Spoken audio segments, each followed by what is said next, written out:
What's up, everybody? This is Coach Shane with SB Endurance. Today I'm just going to give you guys a little overview of everything I've got packed for Kettle 100 Ultramarathon that I'll be doing this weekend. It's Thursday, race starts on Saturday morning, so about a little less than 2 days out. So it's time to get everything together. And I've done this a time or two before, so procrastination, while you don't want to wait to the last minute to make sure you have everything, I kind of have a rundown of the usual things that I take with me on one of these events, and that's kind of what I'm going to go through with you guys here. So what I'm going to show you is probably about 90% of everything I'll take with me. There's a few things that I don't have down here just yet, but my general approach with ultra marathons, especially ultra marathons where there are aid stations, but drop bags as well, I really try and rely as much as I can on my drop bags versus on aid stations. Aid stations might have everything that you are used to, but 95% of the time there's going to be some things that you're going to have to maybe try for the first time. And that's not always something you want to do on race day either. While there's probably going to be some standards, you don't want to have to rely on that necessarily. So I try and have everything I need in my drop bags or carry it on me. So just to give you guys a little idea of what the conditions are supposed to be this weekend at Kettle 100, it's supposed to be in the upper 80s, lower 90s for the highs, maybe around 60 overnight for the low. So it's going to be warm. And when I say warm for Wisconsin, it's going to be real hot. And that's a hot day for doing an ultra marathon anywhere you're at. The course is not an overly aggressive course. It's rolling terrain, some single track, some more open prairie stuff, some double wide ski trails and things like that. I don't know what the total course gain is, 8,000 or 9,000 feet. So it's not a mountain race by any means. There are definitely gainier races out there, but this one, the hills kind of catch up with you over time because they're just relentless. There's no big climbs, there's just always climbs. So should be a fun race. I'm more than prepared. I'm not going to talk about my training stuff at all today. I just want to run through what I've got here so you guys have an idea of my approach for this race. All right, so here's pretty much everything I'm going to take with me on race day or have available to me on race day. Some of it's stuff that I'll start with. You can see my drop bags there, and I'll get into the things that I've got in my drop bags. And then I'm going to be having a pacer that's going to be with me from mile 62 on, so the last 38 miles of the course, and there's a few things I'm going to have him bring that I'm not going to have out on the course. So we'll start with the clothes that I plan on starting with. Again, because it's going to be hot, the clothes that I'm starting with, I've got a white hat, all white t-shirt. Both are very breathable materials, and then a pair of single layer spandex shorts. We're going to be wet and sweaty the entire time, and those things should keep me fairly comfortable throughout as long as I can tolerate them. And then in each of my drop bags, I've got other gear as well that I can always change into if I want to put something dry on. But that's what I'm going to start with.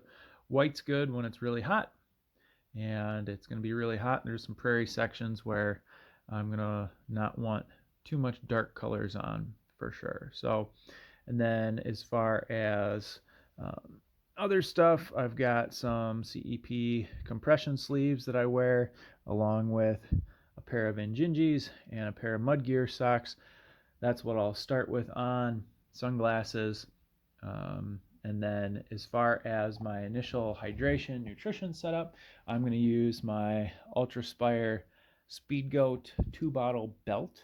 So each of those bottles is probably like 17 or 18 ounces that I can carry, and then there's a couple different pockets on here. So I've got gels in here, I've got salt tabs and that type of stuff over there, and then in the back I can put a little more nutrition as well. I've got a race belt. I like to wear a race belt like this for my bib number rather than pinning it on something, because then you can change clothes as often as you want and not have to worry about unpinning your race number and pinning it back on something else, which takes time. You can just take the belt off, change clothes, clip the belt back on over something. That way your number is always showing, and that's always a good thing. So, and then I've got this Nathan belt that I'm going to wear as well that just allows me to carry my phone and some other little junk, put trash in there. It's got 4 pretty good sized pockets, so I actually use that when I do marathons, all by itself. So the combination of those 2 things starting out should be pretty good. I'll probably wear the Nathan belt the whole race. The Speed Goat belt I'm only going to wear until the 100K point when I meet my pacer, and then I'm going to dump that in one of my drop bags and switch over to my Osprey race vest. That's the 6-liter Osprey Duro race vest. So I've got just miscellaneous stuff in the back. I've got 2 bottles in the front there. I've got my Kogala hooked up, so that's already ready to go. It should be getting close to dark by the time I hit the 100K mark. So once it does get dark, we'll be able to flip that guy on. It's already in position where I want it. And then, carry a little bit more nutrition and things like that at that time. Also at the 100K point, I'm going to switch. I'm going to grab my trekking poles at that point. I can carry those on my pack if I need them, but they just kind of help assist in those later miles of the race, which can be kind of nice. I do also have a backup headlamp, and actually a backup to that as well, just in case something goes wrong with the lighting setup overnight. So that's kind of my initial clothing and my fueling and hydration carry strategy there. The next thing I'll show you guys here is my drop bags. So this race has 4 spots where there's drop bags. 2 of those spots you interact with twice, and one of them technically 3 times, but that's only if you count the start and the end of the race. So I'm not overly concerned with that. But then there's essentially 2 points in the race where you only hit each of those drop bags once. So everything that I've got in the drop bags is fairly similar. It's just different amounts of things depending if I'm going to go past once or twice. So I like to use these heavy vinyl water resistant bags that honestly I just get them at Walmart. They're super cheap. The white ones I've got here, these 3 are probably like 20 liters each. This big one I think is 30 or 40 liters maybe. This is the one that I'm going to have at the start finish area so that I can put a little bit more of my gear in there that I'm dropping and that type of thing. So I might throw some post-race clothes in that one too. So each of these again kind of has the same stuff in them. I'll run through just the big one here so you can see. So really in each one of them I've got a shirt, a hat, socks, and a couple of them I've got shorts in too, just in case at any point in the race I need to change strategy on the clothing, or I'm just soaked from sweat, or something's just not working. That way at each point in the race I've got dry clothes that I can turn over what I'm wearing and stay comfortable that way. There's a good chance I may not need to do that. I've done races of this duration before where I've worn the same thing start to finish. With as warm as it's going to be, I'm guessing that's probably not going to be the case this time, but you never know. So each bag has some additional race clothing in it. Each bag has some lube in it. Gurney Goo is one of my favorite things to use pretty much everywhere. I've done entire races just with this stuff. I've got some trail toes for the feet. You can use Gurney Goo for feet as well, so I'm not 100% sure which I'm going to do, but each bag has some of that type of lubricant in it. Got some Body Glide as well, just to make sure everything's comfortable and we're eliminating chafing and all that stuff. So, and then additionally, each one of the bags has a bag of nutrition items in it. So in here I've got a Rice Krispie bar, I've got Quick Trip muffins. Here's a lemon poppy seed muffin down here. I've got Pringles, I've got Pop-Tarts. A few of them have 5-hour energies in them, but that's only for later in the race. I don't want to dig into those until I'm well past the 100K mark. I've also got backup electrolytes and some other little tricks that I carry along on the race with me to keep things feeling good and moving good. And then I've got my honey stingers in there too. I've got some chews and I've got some gels in each one. I've also got antacids in each one because during an ultra, there's a good chance your stomach is going to go south at some point. So I always try and have those handy as well. And that's pretty much the bulk of it. There's a couple of them that I've got sunscreen in there too. I may throw bug spray in one of them as well. But a lot of times that kind of stuff is at the aid stations too.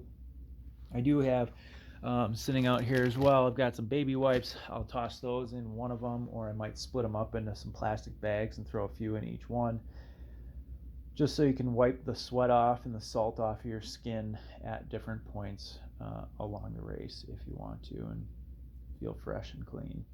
So that's kind of the general approach. I don't have my shoes out here. I'm going to be wearing my Speed Goat 4s to start. I am going to actually throw my Speed Goat 3s in my drop bag for when I hit the 100K mark, just in case something's not jiving with my Speed Goat 4s.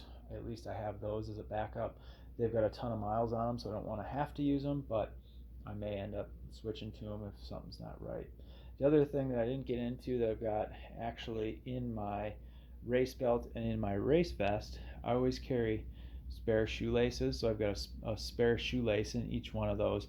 If you break 2 shoelaces during the race, it just wasn't your day. If you break one, it would suck to have to figure that out without some kind of backup. So I always try and have at least a shoelace on me, just so that if we have a problem there, we can tie the shoes back up. So hopefully I don't need them. I've never had to replace a shoelace during a race, but I'd hate to have a race end on me because I needed a shoelace and didn't have one. So other than that, there's not too much that's not down here. Obviously there's no hydration down here right now.